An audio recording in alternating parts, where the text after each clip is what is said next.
In the silent city of Lysara, where the skies shimmered like liquid silver, a young woman named Ilara dreamed every night of a man she had never met.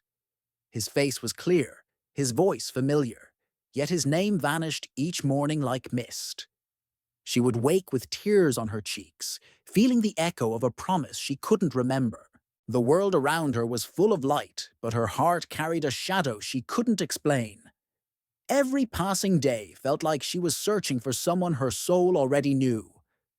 And though she didn't believe in fate, the stars above Lysera whispered otherwise. For some souls were written together before time began.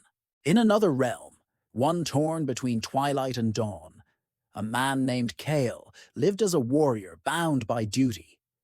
He guarded the Gate of Ages, a place where lost souls passed to their next life. For centuries, he had carried the burden of watching love, life, and death flow through the gate. Yet he felt none of it, until one night, as 1,000 souls crossed over, he saw a single light shaped like a woman. Her spirit brushed his hand, and in that instant, Kale remembered a world before this one, a promise whispered under mortal stars. "I'll find you, even if it takes 1,000 lives." That fleeting contact broke something inside him. Kyle began seeing fragments, visions of a forgotten life, a burning village, and a woman crying his name before the fire consumed them both. He realized his curse.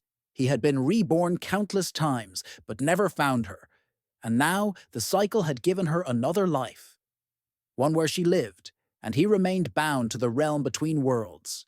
Kale swore that even if it defied the laws of eternity, he would cross the boundary. For love was not a memory.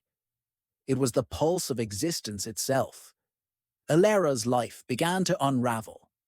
Mirrors flickered, her dreams deepened, and sometimes she saw him. Not in sleep, but reflected in raindrops, in glass, in shadows moving on walls. Her friends thought she was losing her mind, but she knew it was something more. One night, as the moon turned crimson, a rift opened in the sky.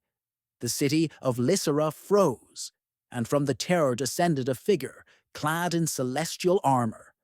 His eyes, the same eyes from her dreams, met hers, and time stopped. "I found you," he whispered. The world exhaled, and everything changed. When Kale stepped into her world, the balance shattered, time cracked. The guardians of fate awakened, furious that a spirit had crossed into the living realm. But Kale didn't care. He knelt before Ilara, his heart trembling as centuries of loneliness melted away.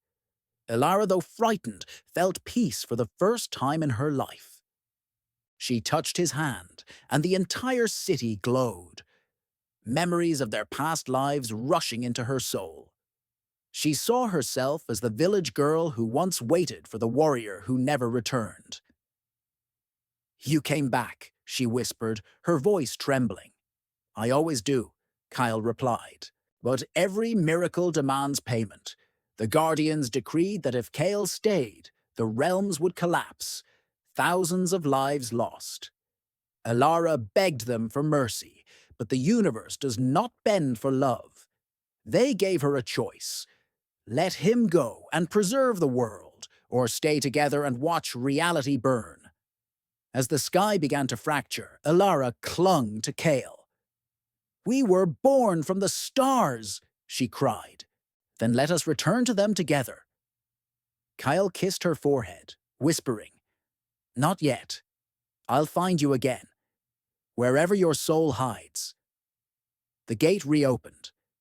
Kyle walked toward the light as the city crumbled around them. Ilara ran after him, but an invisible force held her back. She screamed his name until her voice broke, her hand reaching through a barrier of fire and light. For one last moment, his fingers touched hers, and their rings, the same ones they once exchanged lifetimes ago, gleamed like stars. Then he was gone. The rift sealed, the skies returned to calm, and the world forgot. But Ilara remembered, and somewhere beyond eternity, Kale waited once more. Years passed. Ilara aged, lived, and died with his name on her lips. When she closed her eyes for the final time, she saw a horizon of gold, the place where lost souls meet. There, waiting under a silver tree, stood Kyle.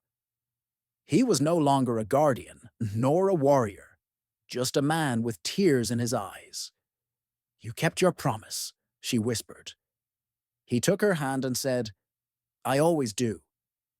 The light enveloped them both, and for the first time in 1,000 years, the stars above burned brighter, as if the universe itself was smiling.